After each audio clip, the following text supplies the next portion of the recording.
এই আয়াতে আল্লাহ নির্যাতনের ধরন দেখাইছেন। ফেরাউন কি করত শুনেছেন, হযরত বলেছেন মেয়েরা জন্ম নিলে ফেরাউন বাঁচায় রাখত, কিচ্ছু বলতো না।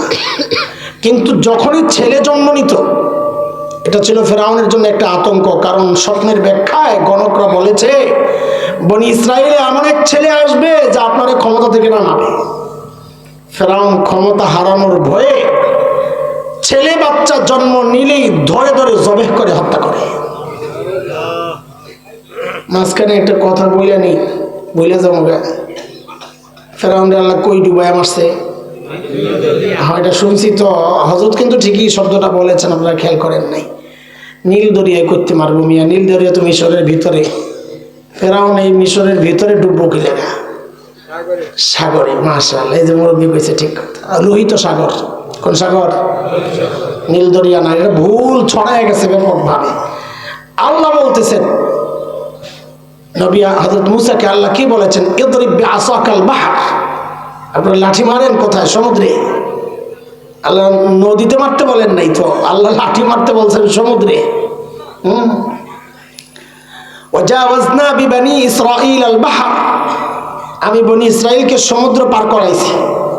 আল্লাহ বলতেছেন সমুদ্র, আপনারা কোন নীল নদ কোথেকে যেটা আইলো আল্লাহ। অনেক বড় বড় পাবলিকও বলতে শুনছি, পাবলিক মানে আমাদের মতো আর কি, যে নীল নদ কয় আলাই। পাবলিকও তালে তালে কয় নীল নদ, কেউ কেউ আমগো মতো হেরাও তালে তালে কয় আলাই নীল নদ। পাইছে একটা মুখস্থ নীল নদ, রাস্তাটা ঠিক করে কোন। এবার ফেরাউন আল্লাহ কই ডুবাইয়া মারছে? কোন সাগরে?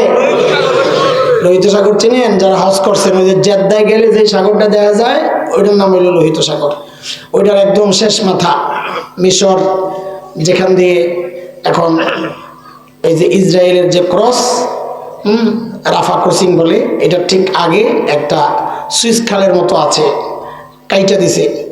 এটা দিয়া সাগরে, ভূমধ্য সাগর থেকে, আটলান্টিক মহাসাগর থেকে, আমেরিকা ইউরোপ থেকে জাহাজগুলা ওই রাস্তা দিয়া, যে রাস্তা দিয়া আমাদের এদিকে আসে, ওই জায়গাটা হইল ফেরাউনের ডুবার জায়গা। ঠিক আছে? আচ্ছা ঠিক আছে, বাদ দেন।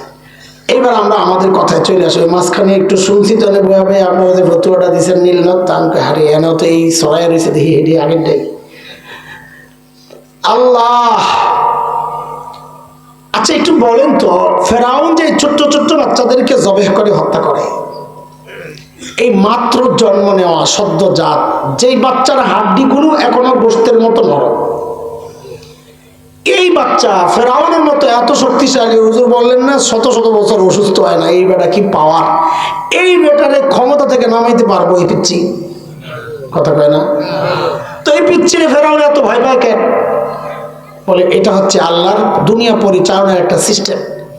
কেউ যখন হক হয়, সে যত দুর্বল হোক, কেউ যখন বাতিল হয়, সে যত